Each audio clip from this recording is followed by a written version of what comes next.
All right, sports fans, how's everybody out there doing? William Martin coming at you one more time here on YouTube with another edition of the 300 Pounds of Sports Knowledge Podcast. Well, folks, it was the same old song for the Los Angeles Lakers as they simply could not get over the hump that is the Denver Nuggets. Last year, we saw the Lakers sweep the Nuggets in the Western Conference semis, while this time around, the Nuggets sent the Lakers home in 5 games in the first round of the NBA playoffs. Just like last year, all of these games, for the most part, continue to be very close, but at the end of the day, the Lakers just don't have it when it comes to the Nuggets. You're talking about the Nuggets, and you're talking about arguably the most complete starting five in the NBA. Nikola Jokic continues to be Nikola Jokic, and Jamal Murray continues to show that he is one of the best postseason finishers currently in the NBA. He got the Lakers in game number two, and then, of course, last night he played through pain with the calf injury to go out there and send the Nuggets to the second round. You just look at it. I mean, it's one of those where it was inconsistencies for the Lakers behind both Anthony Davis and LeBron James in this series.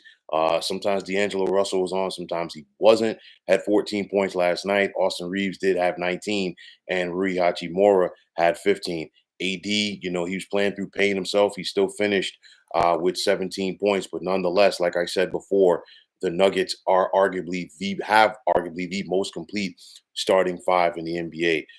Aaron Gordon, we saw him have the big game in game number three against the Lakers, had 7 last night. But then again, how do you stop the big man in the middle? And I'm talking about Nikola Jokic, 25 points, 20 rebounds, and 9 assists. Jamal Murray, like I said, playing through that calf injury with 32 points and 7 assists. LeBron James almost had a triple double last night, 30 points, 11 assists, and 9 rebounds. But again, like I said before, it's the same old song for the Lakers when they take on the Nuggets. It's going to be interesting this offseason for the Lakers. First and foremost, is Darvin Ham going to return as the Lakers head coach? We have to wait and see on that aspect.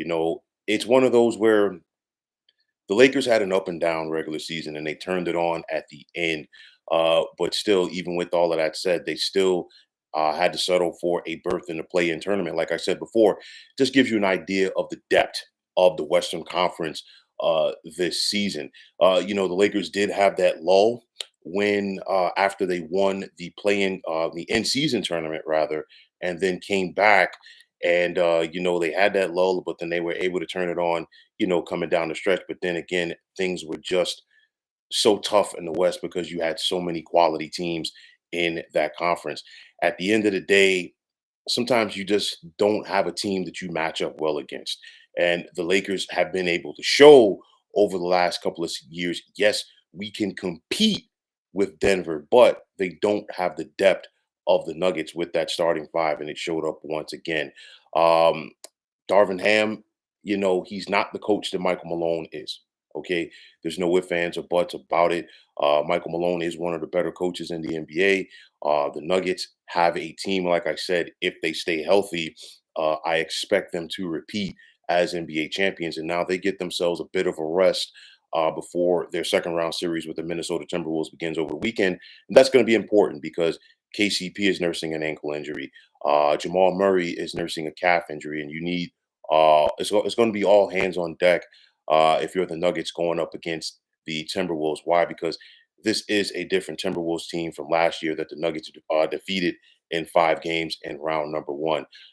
You just look at it, Denver can come at you from so many different angles. And I say that because, again, playoff Jamal Murray is a little bit different. You know what you're going to get from the Joker. The Lakers found that out once again. He is so difficult to stop.